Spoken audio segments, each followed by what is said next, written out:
MCOIസിലേക്ക് എല്ലാവർക്കും സ്വാഗതം. ഉരുണ്ടുകൂടിയ കാർമേഘപടലങ്ങൾ ഇടിയും മിന്നലുമില്ലാതെ കാറ്റും കോളുമടിക്കാതെ പെയ്തിറങ്ങിയതിൻ്റെ ആശ്വാസത്തിലാണ് നിർമ്മല കോളേജും കോതമംഗലം രൂപതയും. രൂപതയുടെ ഏറ്റവും വലിയ വിദ്യാഭ്യാസ സ്ഥാപനമാണ് നിർമ്മല കോളേജ്. 71 വർഷം മുൻപ് ആരംഭിച്ചതാണ്. തൊട്ടടുത്ത സമയത്താണ് സ്വയംഭരണ അവകാശ പദവി കോളേജിന് കൈവന്നത്. 3000-ലധികം വിദ്യാർത്ഥികൾ അവിടെ പഠനം നടത്തുന്നു. കൊടുന്നനവയാണ് കോളേജിനെയും നാട്ടുകാരെയും മുഴുവന് അമ്പരിപ്പിച്ച ഒരു സമരം അരങ്ങേറിയത്. 26-ാം തീയതി 3-4 പെൺകുട്ടികൾ പ്രിൻസിപ്പലിനെ സമീപിച്ച് അവർക്ക് പ്രാർത്ഥിക്കുന്നതിന് പ്രത്യേക മുറി അനുവദിച്ചു കൊടുക്കണമെന്ന് ആവശ്യപ്പെട്ടു. ഇതൊരു ന്യൂനപക്ഷ സ്ഥാപനമായതുകൊണ്ട് അങ്ങനെ ഒരു സൗകര്യം ചെയ്തു കൊടുക്കാൻ സാധ്യമല്ല എന്ന് അസന്നിഗ്ധമായി അവരെ അറിയിക്കുകയുണ്ടായി. സ്ഥാപനത്തിൻ്റെ ആ നിലപാട് തെറ്റാണ് എന്ന് പറയാൻ ആർക്കും ആവുകയില്ല. അതൊരു ന്യൂനപക്ഷ പദവിയുള്ള സ്ഥാപനമാണ്. ഈ ന്യൂനപക്ഷ അവകാശത്തെ പല രീതിയിൽ ഇന്ന് തെറ്റായി വ്യാഖ്യാനിച്ചു കേൾക്കുന്നുണ്ട്. എന്തും ചെയ്യാനുള്ള അവകാശമാണ് ന്യൂനപക്ഷ അവകാശമെന്ന് അത് അനുഭവിക്കുന്നവരോട് താല്പര്യമില്ലാത്തവർ തെറ്റായി വ്യാഖ്യാനിക്കുന്നു. ആ വ്യാഖ്യാനം നമ്മൾ തള്ളിക്കളയുകയാണ്. ന്യൂനപക്ഷാവകാശം എന്ന് പറയുന്നത് ഭരണഘടന അനുവദിച്ചു തരുന്ന ഒരവകാശമാണ്. ഭാഷാ ന്യൂനപക്ഷങ്ങൾക്കും മതന്യൂനപക്ഷങ്ങൾക്കുമാണ് ഈ പദവി നൽകുന്നത്.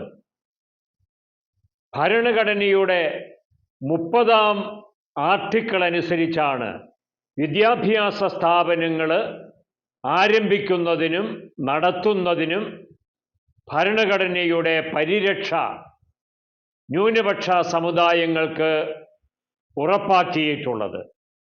അങ്ങനെ പ്രവർത്തിക്കുന്ന ഒരു സ്ഥാപനമാണ് നിർമ്മല കോളേജ്.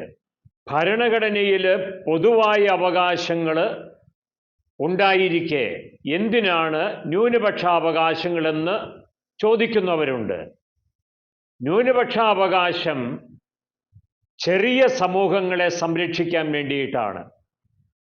അത്തരം ചെറിയ സമൂഹങ്ങളുടെ വിശ്വാസം, പാരമ്പര്യം, പൈതൃകം, ഭാഷ, സംസ്കാരം തുടങ്ങിയവ നിലനിർത്താനും വരും കാലങ്ങളിലേക്കത് കാത്തുസൂക്ഷിക്കാനും വേണ്ടിയിട്ട് ഭരണഘടന അവർക്ക് നൽകുന്ന ഒരു പരിരക്ഷയാണ് ന്യൂനപക്ഷാവകാശം. അത് പൊതുവായ പൗരാവകാശങ്ങൾക്കെതിരല്ല. ന്യൂനപക്ഷങ്ങൾക്ക് അധികമായിട്ട് കൊടുക്കുന്നതാണെന്ന് പറയുന്നതും ശരിയല്ല. അവർ ദുർബലരായതുകൊണ്ടാണ് അവർക്കിത് കൊടുക്കുന്നത്. അതുകൊണ്ട് ഇതിനെ ആനുകൂല്യമായിട്ട് പോലും കരുതാനാവുകയില്ല. അവർ ആക്രമിക്കപ്പെടാൻ ഇടയുണ്ട്. ചെറിയ സമൂഹമായതുകൊണ്ട് വ്യക്തികൾ ആക്രമിക്കാം, മറ്റ് സമൂഹങ്ങൾ ആക്രമിക്കാം, സർക്കാർ തന്നെയും അവരെ ഇല്ലായ്മ ചെയ്തു എന്ന് വരാം. അവർക്ക് സ്വയം പ്രതിരോധിക്കാനുള്ള ശേഷിയില്ല. അതുകൊണ്ടാണ് രാജ്യത്തിൻ്റെ ഭരണഘടന തന്നെ അവർക്ക് സംരക്ഷണം ഒരുക്കുന്നത്. അങ്ങനെ പ്രവർത്തിക്കുന്ന ഒരു ന്യൂനപക്ഷ സ്ഥാപനത്തിൽ മറ്റൊരു സമുദായത്തിന് പ്രത്യേകമായി പ്രാർത്ഥിക്കുവാൻ ഒരു സ്ഥലം ഒരുക്കി കൊടുക്കണമെന്ന് പറഞ്ഞാൽ അത് സാധിച്ചു കിട്ടുന്ന കാര്യമല്ല എന്നറിയാമായിരിക്കെ എന്തുകൊണ്ടാണ് ഇങ്ങനെയൊരു ആവശ്യവുമായി കുട്ടികൾ പ്രിൻസിപ്പലിനെ സമീപിച്ചത് എന്നാണ് പരിശോധിക്കേണ്ടത്. ആരാണ് അവരെ പ്രേരിപ്പിച്ചത്? ആരാണ് അവർക്ക് പിന്തുണ നൽകിയത്? എന്തുകൊണ്ടാണ് അവർ സമരത്തിന് തയ്യാറായത്? സമരം അവസാനത്തെ മാർഗമാണ്. ആദ്യമേ എടുത്തത് പ്രയോഗിക്കാൻ അവരെ പ്രേരിപ്പിച്ച ആൾക്കാരൊക്കെയാണ്? പശ്ചാത്തലം എന്താണ്? ഇത് പൊതുസമൂഹം പഠിച്ചേ മതിയാവൂ. ആ കുട്ടികൾക്ക് പ്രാർത്ഥിക്കാൻ താല്പര്യമുണ്ടെങ്കിൽ തൊട്ടടുത്ത് തന്നെ ആരാധനാലയമുണ്ട്, അവർക്ക് അവിടെ പോയി പ്രാർത്ഥിക്കാവുന്നതാണ്. ഇനി പെൺകുട്ടികളായതുകൊണ്ട് മസ്ജിദുകളിൽ അവർക്ക് അതിനുള്ള അവകാശമോ സൗകര്യമോ ഇല്ല എങ്കിൽ അത് സമുദായം ചെയ്തു കൊടുക്കേണ്ട കാര്യമാണ്.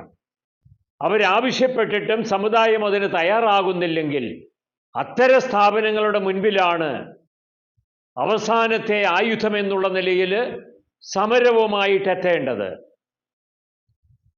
വലിയ പ്രതീക്ഷയോടെ ജീവിതം കെട്ടിപ്പടുക്കാൻ ആഗ്രഹിച്ചെത്തുന്ന കുട്ടികൾക്ക് പഠനാന്തരീക്ഷം തടസ്സപ്പെടുത്തത്തക്ക വിധത്തിൽ സമരത്തിലേക്ക് ആര് കടന്നാലും അത് ശരിയായ രീതിയല്ല. വലിയൊരു വിദ്യാർത്ഥി സമൂഹത്തിൻ്റെ ഭാവിയാണ് അപകടത്തിലാകുന്നത്. സമാധാന അന്തരീക്ഷം അപ്പാടെ അപ്രത്യക്ഷമാവുകയാണ്. മാത്രവുമല്ല, ഇത് വർഗീയതയിലേക്കും സംഘർഷങ്ങളിലേക്കുമൊക്കെ എത്തിച്ചേരാൻ ഇടയുള്ള ഒരു കാര്യം കൂടിയാണ്. ഇവിടെ എടുത്തു പറയേണ്ട ഒരു കാര്യം, കോളേജ് മാനേജ്മെൻറ്റും രൂപതാ നേതൃത്വവും അതുപോലെ തന്നെ മുസ്ലിം സമുദായത്തിൻ്റെ നേതാക്കന്മാരും വളരെ പക്വതയോടെയും വിവേകത്തോടെയും ഈ പ്രശ്നം പരിഹരിക്കാൻ വേണ്ടി ഇടപെട്ടു എന്നുള്ളതാണ്. കുട്ടികളുടെ ആവശ്യം ശരിയല്ല എന്നവർ പറഞ്ഞു, സമരത്തെ അവർ തള്ളിപ്പറഞ്ഞു. മഹല്ലുകളുടെ പ്രതിനിധി സംഘം കോളേജ് മാനേജ്മെൻറ്റുമായിട്ട് സംസാരിക്കുകയും രമ്യതയിൽ ആ പ്രശ്നം പരിഹരിക്കാൻ വേണ്ടി തീരുമാനങ്ങൾ എടുക്കുകയും ചെയ്തു. ഇത് വിഭജനത്തിൻ്റെ ഈ കാലഘട്ടത്തിൽ രാജ്യമൊട്ടാകെ ആവശ്യമായിരിക്കുന്ന നല്ല ഒരു സമീപനമാണ്. എടുത്തു പറയേണ്ട മറ്റൊരു കാര്യം, കേരളത്തിലെ രാഷ്ട്രീയ പാർട്ടികൾ ഈ സമരത്തിന് നേരിട്ട് പിന്തുണ പ്രഖ്യാപിച്ചില്ല എന്നുള്ളതാണ്. അതേസമയം മറക്കരുതാത്ത കാര്യം, ഈ സമരത്തെ തള്ളിപ്പറയാൻ മുഖ്യധാര രാഷ്ട്രീയ നേതാക്കന്മാരാരും രംഗത്ത് വന്നില്ല എന്നുള്ളതുമാണ്. ഈ കുട്ടികൾക്ക് പിന്തുണ നൽകിയെന്ന് കരുതപ്പെടുന്ന ആൾക്കാർ പൊതുസമൂഹത്തിൽ നിന്ന് പിന്തുണ കിട്ടുന്നില്ല എന്ന് കണ്ടപ്പോൾ അവർ സ്വയം പിന്മാറി മുഖം രക്ഷിക്കാൻ സന്നദ്ധരായി. അസാധ്യമെന്ന് എല്ലാവരും കരുതുന്ന ഒരു കാര്യത്തിനു വേണ്ടി എന്തുകൊണ്ടാണ് ഏതാനും കുട്ടികൾ സമരം ചെയ്തത് എന്നുള്ളത് പഠിക്കാതെ മാറ്റിവെക്കേണ്ട ഒരു വിഷയമായി കരുതാൻ പാടില്ല.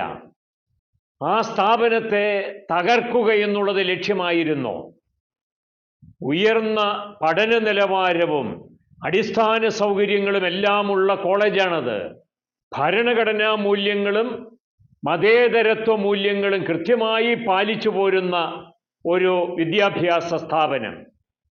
ജാതിമത വ്യത്യാസങ്ങളൊന്നുമില്ലാതെ എല്ലാവരെയും ഉൾക്കൊള്ളുന്ന ഒരു സ്ഥാപനം. അങ്ങനെയുള്ളിടത്ത് എന്തുകൊണ്ടാണ് ഇതുപോലെയുള്ള സമരങ്ങൾ? ആ സ്ഥാപനത്തെ അസ്ഥിരപ്പെടുത്തുക എന്നുള്ളത് ആരുടെയെങ്കിലും അജണ്ടയാണോ? കോതമംഗലം രൂപതയുടെ തന്നെ മറ്റൊരു കോളേജ് ന്യൂമാൻ കോളേജാണ്. അവിടെയാണ് 2010 കുറേ അക്രമികൾ അതിക്രമിച്ച് കടന്ന് ഒരധ്യാപകൻ്റെ കൈവെട്ടിയത്. എത്രയോ വലിയ സംഘർഷത്തിലേക്ക് ആ സംഭവം മാറി എന്നുള്ളത് എല്ലാവരും ഓർമ്മിക്കുന്നുണ്ട്. എന്നാൽ അത്തരം പ്രതിസന്ധികളിലേക്കൊന്നും കടക്കാതെ നിർമ്മല കോളേജിലെ സമരം രമ്യതയിൽ അവസാനിപ്പിക്കാൻ കഴിഞ്ഞത് വലിയ ഒരു ആശ്വാസമാണ്. ഈ ആശ്വാസം താൽക്കാലികമാണോ ശാശ്വതമാണോ എന്ന് കാലമാണ് തെളിയിക്കേണ്ടത്. ഏതായാലും ഇത്തരം നിർഭാഗ്യകരമായ സംഭവങ്ങൾ ഒരു ക്യാമ്പസിലും ഉണ്ടാകാതിരിക്കുന്നതിന് ഈ രാജ്യത്തെ നേതാക്കന്മാർ പ്രത്യേകമായി താല്പര്യമെടുക്കേണ്ടതാണ്. ആവശ്യമെങ്കിൽ നിയമനിർമ്മാണം പോലും ഇത്തരം വിഷയങ്ങളിൽ ഉണ്ടാകേണ്ടതാണ്. നാട്ടിലെ ക്രമസമാധാന നില ഉറപ്പാകാനും കോളേജുകളിൽ പഠനാന്തരീക്ഷം ഉറപ്പിക്കാനുമൊക്കെ വേണ്ടി കോടതികൾ പോലും ഇടപെടേണ്ട വിഷയമാണിത് എന്ന് പറയാം.